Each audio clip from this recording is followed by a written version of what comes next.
네, 오늘은 그 세 번째 시간인데요. 오늘 설교는 그리스도인의 정체성에 대한 이야기를 좀 설교를 통해서 나누려고 합니다. 먼저 우리 8절을 한번 다 같이 읽어보도록 하겠습니다. 시작. 그들이 요나에게 물었다. 우리에게 말하시오. 누구 때문에 이런 재앙이 우리에게 내렸소? 당신은 무엇을 하는 사람이며 어디서 오는 길이요? 어느 나라 사람이요? 어떤 백성이요? 여러분, 여기서 이 선언의 질문의 순서를 한번 보셨으면 좋겠습니다. 너 뭐 하는 사람이니? 목적을 먼저 물어봐요. 두 번째, 너는 도대체 어디서 오는 길이냐? 너가 어디서 오는지 장소를 물어봅니다. 그런 다음에 마지막으로 뭘 물어보죠? 너 어느 나라 사람이야? 어떤 민족 사람이야? 자신의 민족에 대한 정체성을 물어봅니다. 이 세 가지 질문을 사자성어로 오늘 설교의 제목에 그대로 대입했습니다. 넌 누구야? 누구냐 넌? 자, 그런데 이 세 가지 질문에 요나는 어떻게 대답하는지를 우리 9절을 한번 보도록 하겠습니다. 그가 그들에게 대답하였다. 나는 히브리 사람이요 하늘에 계신 주 하나님 바다와 육지를 지으신 그분을 섬기는 사람이요. 여러분, 사람들은요 당신이 어떤 사람이냐고 물어볼 때 가장 먼저 얘기하고 싶은 게 있어요. 여러분, 가장 뭘 먼저 말할까요? 내가 사람에게 가장 알려주고 싶은 나의 모습, 가장 자랑하고 싶은 나의 모습, 이 사람이 나를 이렇게 기억했으면 좋겠다고 싶은 모습을 가장 먼저 이야기합니다.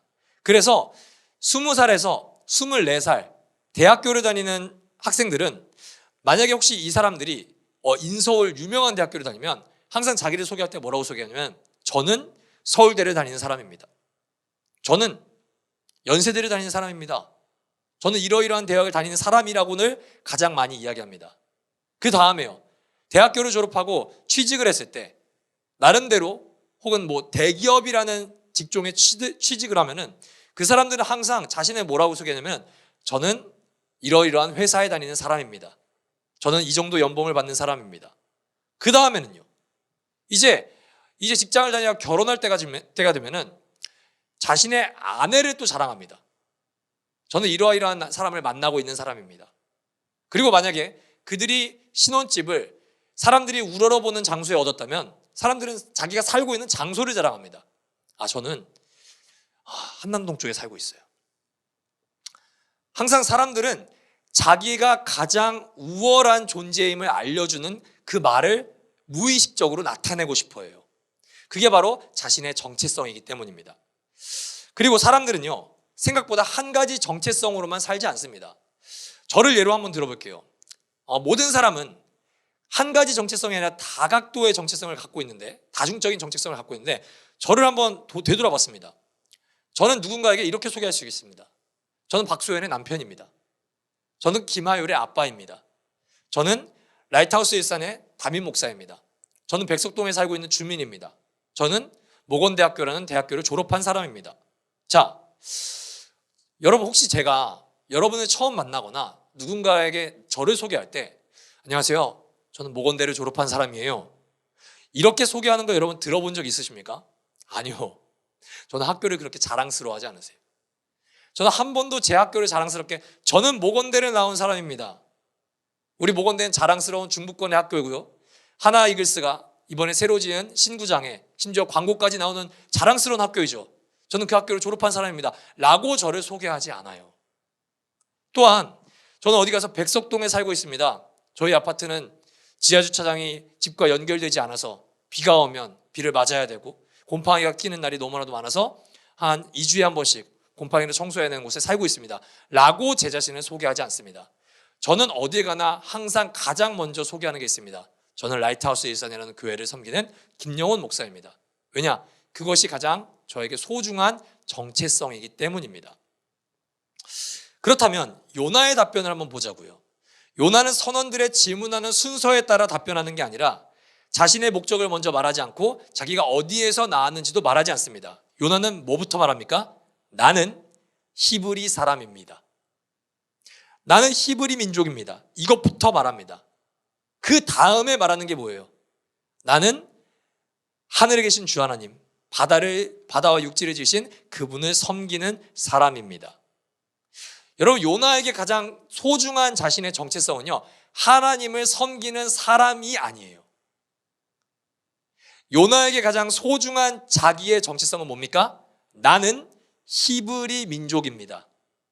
이게 하나님을 섬기는 선지자로서의 정체성보다 훨씬 더 중요합니다. 히브리 사람들에게 아수르의 수도 니느웨는요, 하나님이 사랑하시면 안 되는 장소입니다. 그 사람들의 민족적인 사고방식에 그들은 하나님께 은혜와 긍휼을 받는 것이 아니라 심판을 받아야 돼요. 그런데 하나님께서 그것과 다른 목적을 부여하세요. 요나야, 가서 니느웨 사람, 아수르 사람들에게 하나님의 말씀을 증거해. 지금 너네가 회개해야 된다고 이야기해. 여러분, 근데 이 순간부터 요나에게 찾아온 마음은 나는 니느웨를 살리고 싶어라는 마음이 아닙니다. 그의 정체성과 부딪히기 시작합니다. 내가 선지자라면 하나님의 말씀을 따라 순종해야 돼 라는 정체성이 있어요, 요나에게도. 근데 이 정체성보다 소중한 정체성이 있어요. 그게 뭐죠? 안 돼. 나는 히브리 민족이야. 쟤네는 우리가 하나님께 용서받으면 안 되는 민족이야. 여러분, 요나가 참 바보 같아 보일 수가 있습니다. 아니, 그깟 민족성이 하나님보다 소중해? 우리는 마치 그런 게 없는 것처럼 살아가지만 그렇지 않습니다. 요나처럼 사람들도요, 하나님을 섬기고 하나님의 말씀에 순종하는 것보다 훨씬 더 중요한 자신의 정체성이 있습니다. 예를 몇 개 들어볼게요. 지금 뉴스와 SNS를 보잖아요. 그러면 가장 많이 사람들이 자신의 정체성을 커밍아웃하는 게 뭐냐면 정치 색깔입니다. 하나님을 섬기는 그리스도인들도 자신의 정치 성향을 고백합니다. 나는 탄핵에 찬성해요. 나는 탄핵에 반대해요. 여러분, 어떤 사람들은 이것이 내가 하나님을 섬기는 사람입니다. 이 정체성보다 우월한 나머지 나와 다른 정체성을 가진 사람에게는 하나님 저 사람들에게는 심판이 일어나야 됩니다. 하나님 저 사람들은 그리스도인들이 아닙니다. 하나님은 저 사람 지금 구원받지 못합니다. 라고 판단합니다. 나는 진보입니다. 나는 보수입니다. 나와 반대 성향을 가진 사람들은 하나님의 자녀라고 인정할 수가 없습니다. 저들은 반기독교 세력입니다. 여러분, 서로가 서로에게 반기독교 세력이라고 이야기합니다. 이들의 정체성은 복음일까요? 아니요. 이들은 지금 하나님보다 정치를 하나님으로 섬기고 있을 확률이 매우 큽니다. 그래서 이 사람들에게는 정치적인 신념이 다른 사람이 만약에 이 사람들과 마주하면 분노합니다. 교회에서도 나와 다른 색깔을 가진 사람들이 교회에 찾아왔을 때 매우 분노합니다. 하나님의 사랑으로 이 사람들을 보듬어주지 않습니다. 왜냐? 나는 하나님보다 정치가 우선이기 때문에요. 정치적 측면만 있을까요? 아니요. 세상에는 굉장히 다양한 측면이 존재합니다. 어떤 사람에게는 정치는 관심 없어요. 탄핵이 되든 말든 나는 그런 거 상관없어. 내 인생에 가장 중요한 건 돈이야. 그래서 나는 하나님을 섬기는 사람입니다. 정체성은 가지고 있습니다. 그런데 그 사람 앞에 뭐가 더 소중하냐? 그렇지만 나는 하나님을 섬기는 것보다 돈을 많이 버는 게 더 소중합니다. 이런 사람은요, 가장 우선적인 그 돈을 하나님의 말씀이 건드리는 순간 폭발합니다. 교회에서 누군가 11조 설교하면은 교회가 돈 밝히네 하면서 교회를 정죄합니다. 혹은 타인에게 내 물질을 섬기면 좋겠습니다 라고 말할 때, 목사님 내가 지금 죽을 판인데 지금 누가 누구를 섬깁니까? 이렇게 발끈합니다. 왜냐? 그에게 돈은 하나님보다, 이웃보다 소중한 가치이기 때문입니다. 여러분, 교회 안에서도요, 자신의 정체성을 하나님을 경외하고 그의 말씀을 사랑하며 순종하는 존재가 아니라 다른 것에 두는 경우가 너무나도 많습니다.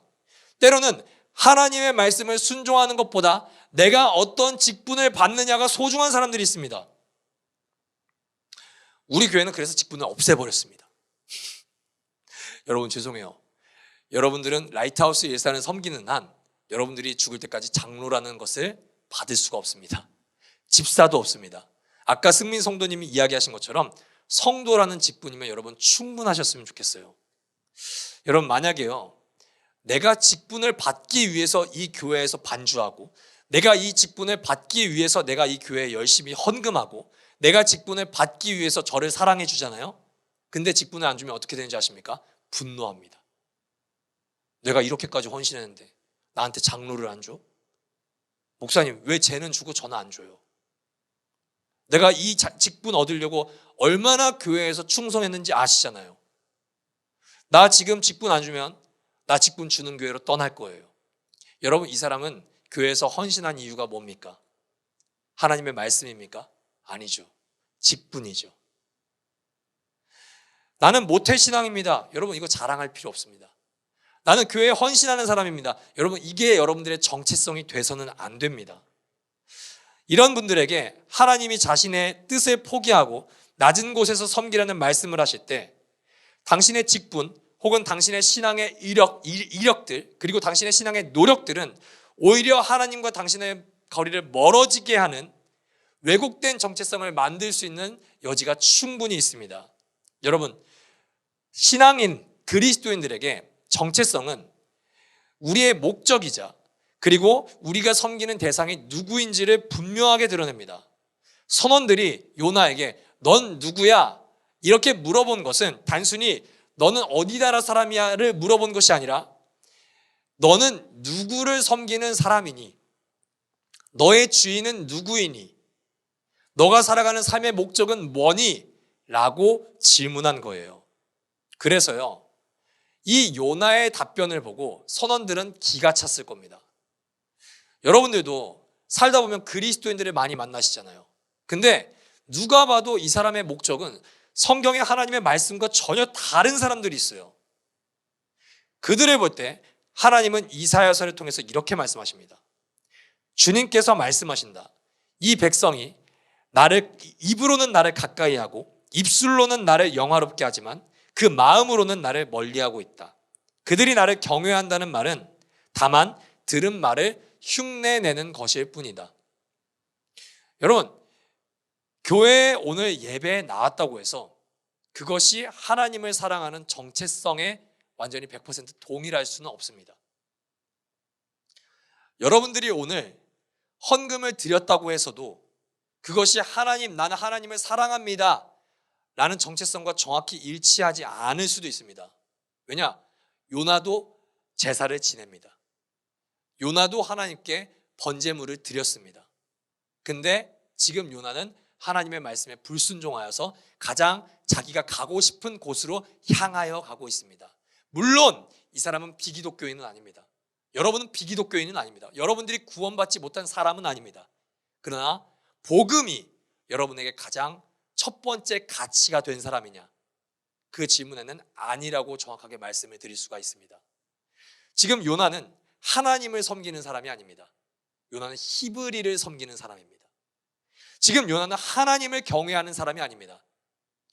지금 요나는 히브리 민족을 오히려 하나님보다 경외하는 사람입니다.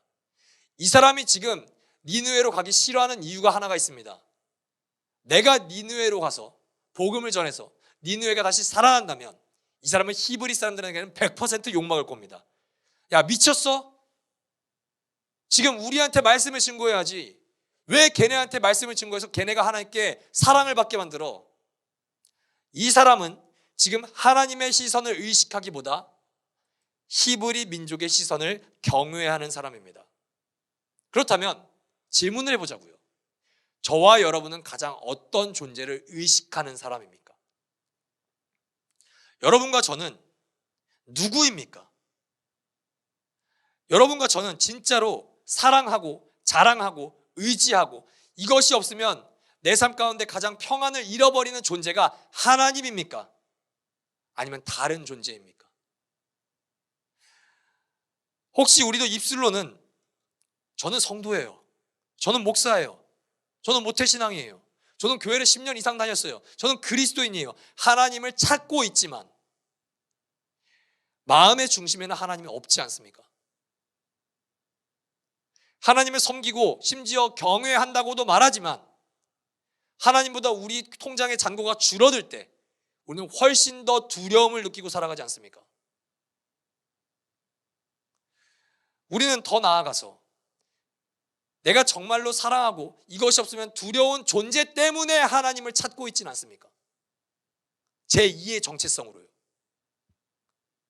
그렇게 된다면 우리는 이것이 만약에 돈, 명예, 내 직장 혹은 연애 이 모든 나의 정체성이 흔들릴 때 우리는 얼마든지 하나님을 뒤로 할 수 있는 존재들입니다.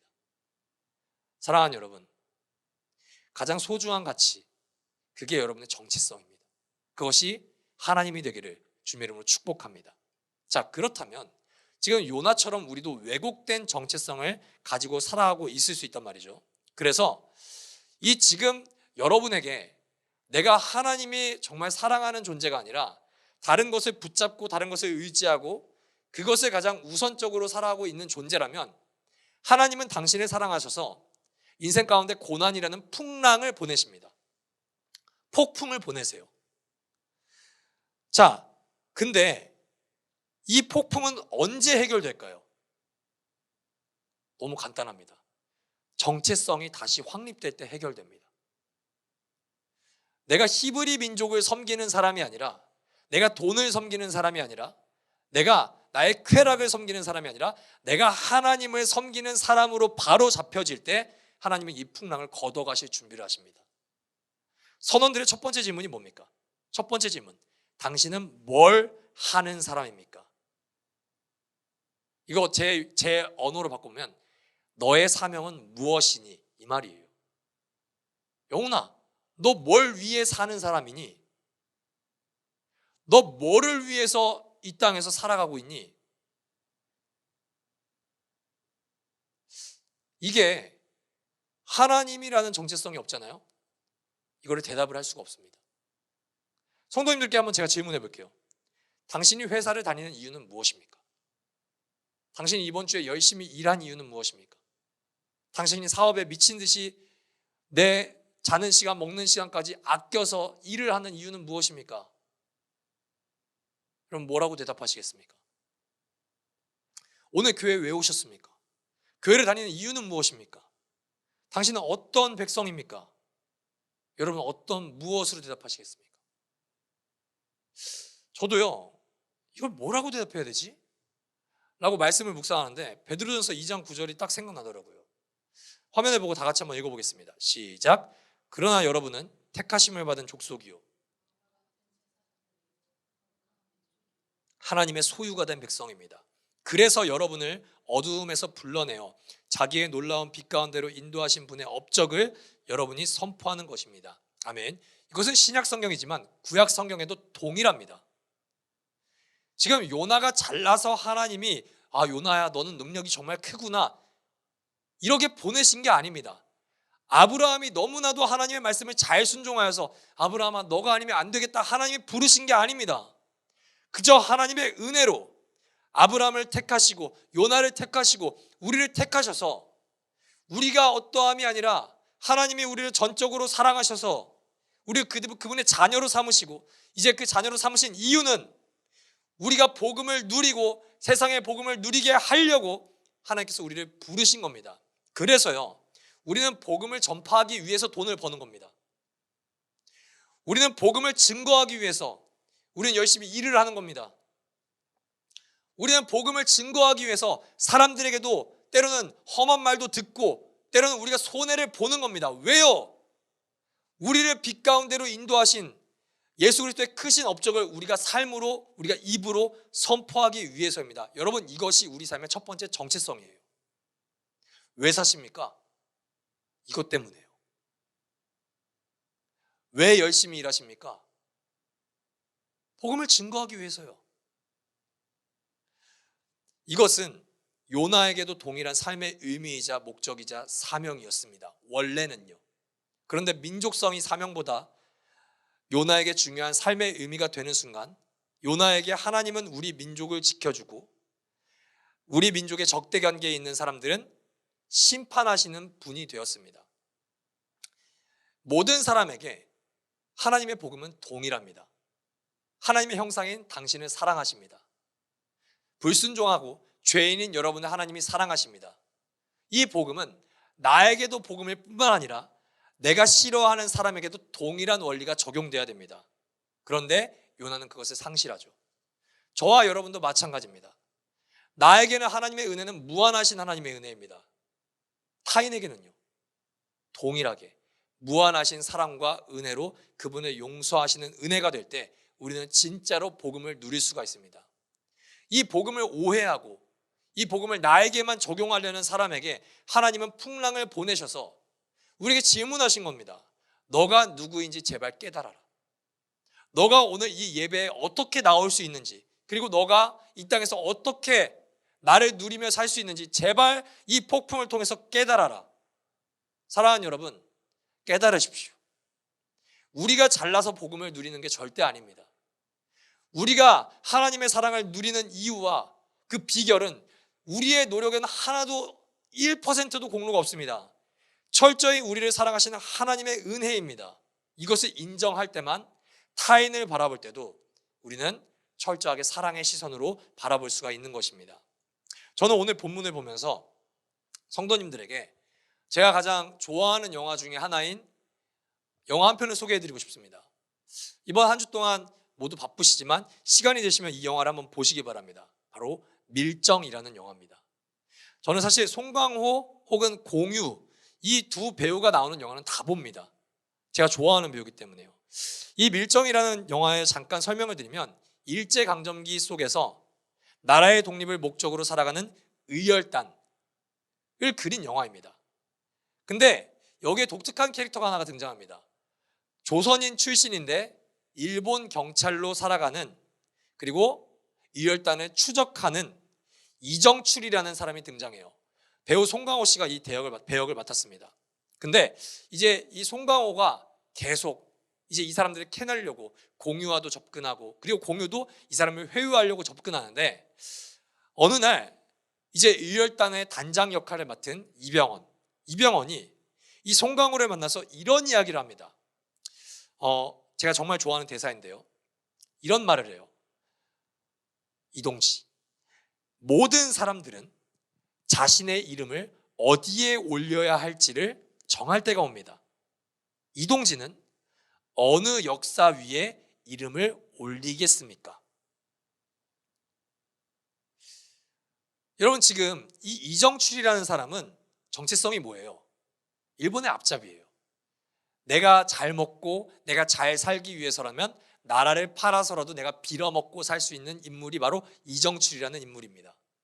근데 이 송강호 이정출이 이 이병헌의 이야기를 듣고, 이병헌이 장채산이라는 역할을 맡고 있거든요. 이열단장의 이야기를 듣고 정체성의 혼란이 일기 시작합니다. 내가 뭘 위해 살아야 되지? 내가 왜 이 땅에서 살고 있지? 그리고 그는 결국에 나중에 이 이열단의 뜻에 합하여 대한 독립을 위해서 자신의 몸을 헌신하는 사람으로 정체성이 바뀌죠. 그런데요, 영화를 보면 정말 재밌는 장면이 있어요. 송강호는 일본 경찰에서 나라의 독립을 위해서 삶을 바치는 인물로 변화가 되는데, 영화가 시작될 때 의열단으로 시작해서 나중에는 동료들을 팔아먹는 인물이 하나 또 나옵니다. 영화에서는 신송록 씨가 이 배역을 연기했는데, 이 열차에서 공유와 사람들이 뭔가 적의 밀정이 있는 것 같아서 암호를 만들어서 이 사람을 색출해요. 그리고 카톡에 그 신성록 씨가 걸립니다. 그때 공유가 물어봐요. 왜 배신했냐? 근데 여기에서 이 사람이 기가 막힌 대사를 이야기하는데 이렇게 말합니다. 한 번이라도 성공했다면 내가 이러지 않았지. 한 번이라도. 시골뜨기들 꼬셔서 폭탄 몇 번 던지게 한다고 독립이 오면 나는 이제 더는 어리석은 짓 못하겠다. 보세요. 두 사람의 정체성이 동시에 바뀝니다. 근데 바뀌는 동기가 다릅니다. 한 사람은 부르심 때문에 자신의 동기를 바꿉니다. 정체성을 바꿔요. 근데 한 사람은 왜 정체성을 바꾸냐면은 자신의 노력에 대한 결과에 실망해서 정체성을 바꿔버립니다. 소명을 따라 살아가는 사람은 자신의 열매를 거두지 못하는 한이 있더라도 이 소명을 따라 살아갑니다. 그 결과에 대해서 절망하지 않습니다. 내가 할 수 있는 것만 나는 최선을 다해서 하면 돼. 그것이 바로 부르심을 따라 살아가는 사람들의 특징입니다. 그런데 자신의 뜻대로 되는 성취를 따라 사는 사람들은 그 뜻이 조금이라도 어긋나면 언제든지 그 부르심에서 돌아섭니다. 이정출은요, 자신의 성취를 따라 살았던 인물입니다. 내가 이렇게 일본에게 열심히 충성하면 나에게 이러한 보상을 주는구나. 그런데 그에게 부르심이 찾아옵니다. 이 사람은 정체성을 부르심으로 바꿉니다. 신성록이 역할한 그 배우는, 그 역할은요, 부르심을 따라 살았던 사람입니다. 그런데 그에게 부르심보다 더 소중한 존재가 등장하죠. 자신의 안위, 자신의 부귀, 자신의 영화. 여러분, 그것이 부르심을 압도하는 순간 그 사람은 언제든지 부르심을 팔아넘길 각오가 되어 있는 사람입니다. 사랑하는 여러분, 저와 여러분도 동일하지 않을까요? 제가 아까 말씀드린 예를 몇 가지 적용하면 이런 겁니다. 정치가 정체성인 사람들은 자기 뜻대로 이번에 결과가 나오지 않으면 폭력적으로 돌변할 겁니다. 물론 민주시민들은 결과가 그렇다고 하더라도 최대한 민주적이고 평화적인 방법으로 시위를 하겠죠. 돈이 정체성인 사람들은 내 수중에 돈이 떨어지면 언제든지 하나님께 실망과 원망을 쏟아냅니다. 하나님, 왜요? 직분이 정체성인 사람들은 헌신했는데 교회에서 직분을 임명하지 않으면 아까 말씀드린 것처럼 삐집니다. 이런 우리의 모습을 구약에서 요나가 보여주고 있다면 신약에서도 나의 정체성에 혼란이 찾아오는 인물이 가장 선명하게 나타나는 인물이 있는데 그게 누구냐? 바로 베드로예요. 베드로가요, 여러분 어떤 인물로 기억하는지 아십니까? 성경에는 한 번도 베드로가 수제자라는 인물로 기록된 적이 없습니다. 신약 성경을 여러분 읽어보십시오. 베드로는 예수님의 수제자였다, 그의 오른팔이다, 이런 말이 없어요. 근데 놀랍게도 대한민국의 그리스도인들은 베드로는 예수님의 수제자였어요, 이런 말을 정말 아무렇지도 않게 해요. 왜 그럴까요? 진짜로 그만큼 베드로는 열정적으로 예수님을 따라다녔고 노력했고 예수님이 하나님께서 주신 소명을 따라서 충성합니다. 언제까지요? 십자가에 못 박혀 죽으실 때까지요. 왜 충성했을까요? 왜 순종했을까요? 왜 따라다녔을까요? 여러분, 베드로 앞에서 예수님이 보여준 기적이 하찮은 기적이 아닙니다. 바람을 멈추세요. 귀신을 내쫓으세요. 진짜 사람들이 이 예수님을 보고 열광하면서 드디어 우리가 로마에서 해방될, 우리 이스라엘 민족을 해방시킬 메시아가 왔다. 여러분, 이 사람을 따라다니면 그래도 조선시대로 따지자면 좌의정, 영의정, 우리로 따지면 국무총리 자리 하나 정도는 앉을 수 있을 소망을 가지고 그가 따라갑니다. 그런데 예수님이 십자가에서 못 박혀 죽으세요. 이때 그가 원했고 그가 노력으로 이루고 싶었던 모든 것은 산산조각이 납니다. 여러분, 예수님을 따라갈 때 베드로가 그저 아무 노력 안 하고 따라간 것이 아닙니다. 예수님이 베드로에게 내가 십자가에서 죽을 거야 라고 할 때 베드로는 다른 제자들은 다 조용히 있을 때 뭐라고 하냐? 마태복음 26장 35절, 베드로가 예수께 말하였다. 주님과 함께 죽는 한이 있을지라도 절대로 주님을 모른다고 하지 않겠습니다. 얘가 말하니까 이제 다른 제자들도 모두 그렇게 말해요. 내가 지금 고백하지 않으면 나는 한 자리 못하겠구나. 그는 자신의 헌신으로 내가 그리스도의 제자라는 것을 증명할 수 있을 줄 알았습니다. 내가 이렇게 열심히 하면 나는 예수님의 제자로 증명할 수 있겠지. 그런데 그가 어떻게 하죠? 3번이나 주님을 부인합니다. 인간의 열심으로 예수 그리스도를 따른다고 착각했지만 내 노력과 헌신에 대하여 내가 기대한 결과가 아니라 예수께서 십자가에 못 박히자 그는 허탈감을 느낍니다. 내가 2년 반, 3년 동안 뭐 했지? 개고생했네. 만약에요, 그가 예수 그리스도를 따른 것이 진짜 예수를 사랑해서 따라갔다면 예수께서 십자가에서 못 박혀 죽으셔도 그는 누군가에게 예수 그리스도께서 하나님의 아들이세요, 우리를 사랑하셨어요, 이렇게 얘기할 거예요. 그의 정체성이라면. 근데 베드로의 정체성이 탄로나는데,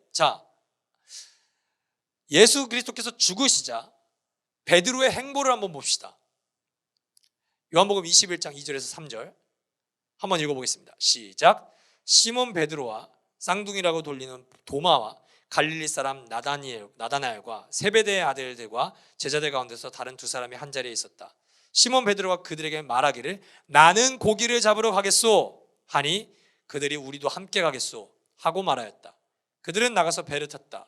그러나 그날 밤엔 고기를 한 마리도 잡지 못하였다. 베드로의 정체성이 다시 뭘로 갑니까? 고기 잡는 사람으로 뒤바뀝니다. 소명, 부르심에서 나에게 익숙한, 내가 좋아하는 그걸로 갑니다. 예수는 무슨, 하나님 나라는 무슨, 내가 무슨 그거에 어울리는 사람이냐. 그냥 물고기나 잡아서 그냥 오늘 삼시세끼 빌어 먹으면 나는 그걸로 만족하는 사람이다. 부르심은 무슨 부르심이야. 그냥 고기나 잡고 살면 돼. 우리의 성취를 근거와 목적으로 자신의 정체성을 세우고 세상을 살아가면 살아갈수록 여러분이 삶 속에서 하나님의 부르심이라는 의미는 이렇게 사그라져 갑니다. 교회를 다니시는 거 좋습니다. 근데 이 교회를 다니시는 동기가 하나님께 여러분들이 열심히 뭔가 출석하고 헌금하고 헌신해서 무언가를 얻고자 하는 것을 여러분들의 목적으로 살아간다면 여러분들은 반드시 다시 이전의 여러분들의 삶으로 돌아갈 겁니다. 왜냐? 하나님은 우리의 뜻과 목적대로 일하시는 분이 아니라 당신의 뜻과 목적으로 우리의 삶을 성취하시는 분이기 때문입니다. 그렇다면 마지막으로 우리가 열심히 예수를 따라가는 것이 우리의 정체성이 아니라 내가 끊임없이 하나님을 사랑하는 사람으로서 내가 이 땅에서 부르심과 소명을 따라 살아가기 위해서 우리는 뭐가 필요할까요? 이것이 우리 오늘 설교의 결론입니다. 로마서 5장 8절에서 10절 제가 한번 읽어드리도록 하겠습니다. 그러나 우리가 아직 죄인이었을 때 그리스도께서 우리를 위하여 죽으셨습니다. 이리하여 하나님께서는 우리들에 대한 자기의 사랑을 실증하셨습니다. 그러므로 지금 우리가 그리스도의 피로 의롭게 되었으니 그리스도로 말미암아 하나님의 진노에서 구원을 얻으리라는 것은 더욱 확실합니다. 우리가 하나님의 원수일 때에도 하나님의 아들의 죽으심으로 말미암아 하나님과 화해하게 되었다면 화해한 우리가 하나님의 생명으로 구원을 얻으리라는 것은 더욱더 확실한 일입니다. 사랑하는 여러분, 이제 말씀을 마치려고 합니다. 우리는 우리의 노력으로 하나님의 사랑을 얻어내는 존재가 아닙니다. 우리는 어떠한 열심으로 하나님 저를 축복해 주세요. 우리는 어떠한 종교적인 행위로 말미암아 하나님 나의 문제를 해결해 주세요 라고 말하지 않으셔도 되는 존재입니다. 왜냐? 그것과 상관없이 하나님께서 우리를 사랑하기로 작정하셨기 때문입니다. 불순종하는 요나에게 폭풍과 물고기를 보내시죠. 요나가 순종해서 보냈습니까? 아니요. 제가 요나서 시리즈를 끝날 때까지 저는 끝까지 주장할 겁니다. 요나는 순종하지 않았다고요. 근데 하나님은 그런 요나를 향해서 끊임없이 자신의 사랑을 보내십니다. 3번이나 부인을 했습니다. 차라리 내가 예수님과 함께 죽으면 죽을지언정 헛소리나 하지 말지. 내가 정말 주님을 사랑하는 존재라고 어디 가서 떠들지나 말지. 얼마나 떠들었으면 우리조차도 예수님께 베드로가 수제자라고 알 정도입니까? 얼마나 열정적입니까? 얼마나 노력합니까? 얼마나 헌신합니까? 그거로 자기의 정체성을 확보하려고 하는 베드로는 어떻게 됩니까? 무너집니다. 부인합니다. 그리스도를 저주합니다. 그리스도를 떠납니다. 다시 예수를 쫓아 살아가는 것이 아니라 그냥 나는 이렇게 살았던 인간이야. 나는 물고기나 잡는 인간이야. 부르심을 포기하고 자신의 삶으로 돌아가는 베드로에게 예수님이 언제 찾아오십니까? 얘가 회개해서요? 절대요. 얘가 하나님께 기도해서요? 아니요. 얘가 주일날 예배를 찾아와서요? 아니죠. 얘가 가장 무너졌을 때 예수님은 찾아오십니다. 다시스로 떠난 요나나 주님을 떠나 디베르로 간 베드로나 주님의 말씀을 불순종하여 내가 원하는 곳으로 끊임없이 가려고 하는 우리나 다 똑같습니다. 인간으로 태어나는 한 요나로 살아가지 않는 인간은 단 한 사람도 없습니다. 다 불순종합니다. 다 자기의 열심으로 혹은 하나님보다 더 사랑하는 어떠한 존재로 자신의 정체성을 끊임없이 확립하고자 합니다. 하나님이 내버려 두시면 편합니다. 그런데 하나님은 우리가 그러한 것으로 말미암아 우리가 탈진하는 일을 겪지 않게 하고 싶어 합니다. 정체성이라고는 죄인이라는 정체성 말고는 아무것도 내세울 수 없는 우리에게 하나님께서는 자신의 정체성을 어떻게 드러내십니까? 그래, 난 너가 죄인인 걸 알아. 심지어 난 너가 원수인 것도 알아. 그러나 난 너를 사랑하기로 작정해서 하나밖에 없는 독생자 예수 그리스도를 십자가에 못 박기로 작정했어. 그리고 나는 이것을 이루었어. 이것이 하나님의 정체성입니다. 무조건적인 사랑, 변하지 않는 은혜, 그것이 하나님께서 우리에게 보여주신 자신의 정체성이라고요. 그 정체성 때문에 우리의 정체성은 하나님께 우리를 증명하는 사람이 아닙니다. 여러분 기억하십시오. 여러분은 하나님께 증명하실 필요가 없습니다. 하나님, 제가 왔잖아요. 저를 사랑해 주세요. 하나님, 제가 기도했잖아요. 하나님, 저를 아껴주세요. 증명하지 않으셔도 됩니다. 하나님은 여러분을 지금 이미 사랑하고 계십니다. 여러분의 정체성은 딱 하나입니다. 그것은 뭐냐? 하나님께 사랑받은 자녀입니다. 사랑하는 여러분, 여러분의 정체성은 내가 하나님께 열심히 해서 복받는 자, 용서받는 자, 이게 아니라 나는 지금도 하나님께 사랑받는 자입니다. 그게 우리 모두의 정체성입니다. 예수 그리스도께서 베드로에게 찾아오시죠. 베드로에게 식사를 차려주십니다. 미친 거 아닙니까? 저주한 사람에게 식사를 차려주세요. 그 사랑을 증명하신 다음에 예수님께서 다른 말씀 안 하십니다. 요한복음 21장 15절. 그들이 아침을 먹은 후에 예수께서 시몬 베드로에게 물으셨다. 요한의 아들 시몬아, 내가 이 사람들보다 나를 더 사랑하느냐? 베드로가 대답하였다. 주님, 그렇습니다. 내가 주님을 사랑하는 줄 주님께서 아십니다. 예수께서 그에게 말씀하셨다. 내 어린 양떼를 먹이라. 이게 첫 번째 물음이에요. 두 번째 또 물어보십니다. 요한의 아들 시몬아, 네가 나를 이 사람들보다 더 사랑하느냐? 주님, 내가 주님을 사랑하는 줄 주님이 잘 아십니다. 내 양을 치라. 한 번 더 물어보세요. 왜 세 번 물어봤을까요? 세 번이나 부인했기 때문입니다. 세 번 다시 고백해. 내가 너를 세 번이나 더 사랑한다고 이야기해 줄게. 저는요, 하나님 예수 그리스도께서 이 물으심 가운데 생략된 문장이 있다고 생각해요. 그게 뭐냐?